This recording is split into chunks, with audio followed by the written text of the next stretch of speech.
เ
กตาพี่อ่ะ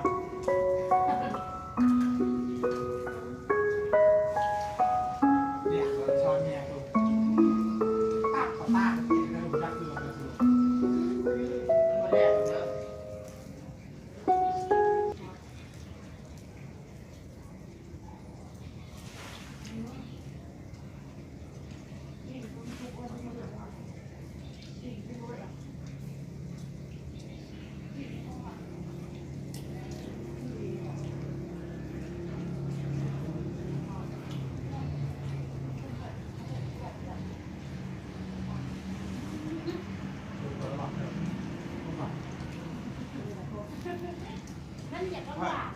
พอกินเมื่อเรียกเลยเป็นเมื่อรถจะหน่อยพยานข่าวรถ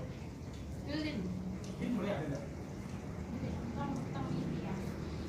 เบียร์ป่ะไปแม่เถอะ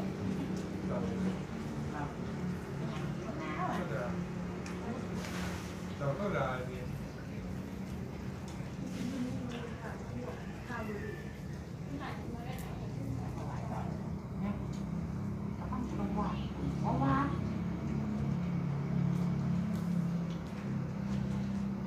ที่บ้านเขาเอาหัวดอกเกี่ยวนี่ยึดกล้อง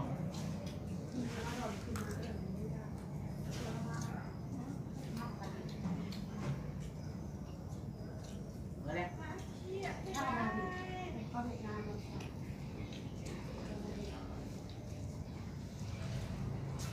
คือเลือกที่อยู่ตลาด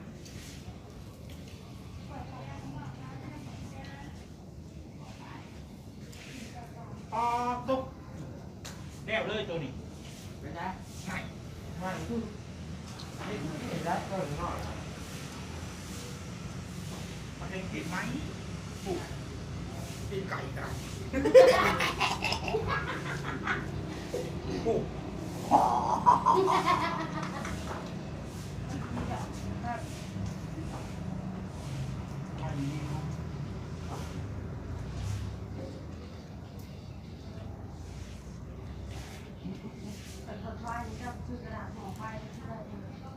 ได้พอยถูกมากกระดาษห่อไพ่ได้พอยมาห่อเท้าลูกเห็นปะ กระดาษห่อไพ่ห่อนพอยเหลื่อม ไพ่อยู่ข้างในแต่กระดาษอยู่นอกหมดไปหมด จะบอกเป็นยังไงมองเลยไม่นี่เฮ้ยนี่จะบอกปิดท่อกระดาษห่อไพ่อยู่ทางในกระดาษทางนอกห่อเป็นของกันด้วย อ้าวจะกระดาษห่อไพ่มือมันไพ่ห่อกระดาษแต่ไพ่ห่อกระดาษกระดาษอยู่ข้างในไพ่อยู่ข้างนอก อันนี้ไพ่โยงข้างใน กระดาษอยู่ข้างนอกกระดาษห่อไพ่ เอาอ่ะเขาจะเข้าใจมันได้ที่เดียวไม่เข้าใจผมเข้าใจนะกระดาษเริ่มเรือนแล้วไหมนะ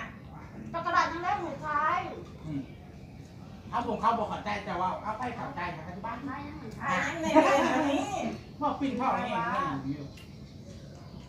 จะให้ไปซื้อกระดาษห่อไพ่หรือซื้อกระดาษนั้นนะ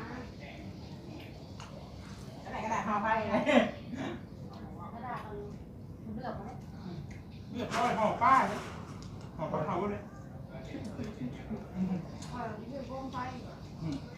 บอกกระดาษห่อไพ่ไปซื้อโคมไพ่แล้วก็มีแค่นี้ โคมไพ่จีนเห็นสิเขา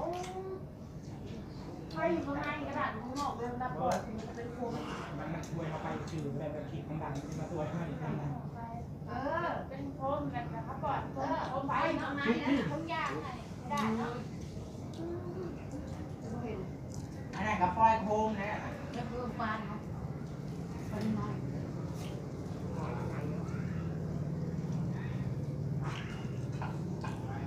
ตัวนี้ใครมาเถอะใครอ่ะไม่ได้กินใครอ่ะเอาถุงขยะมานำเลยเด้อ มือเลือกมันจะเลือกนะหานวดหรอกอ่ะ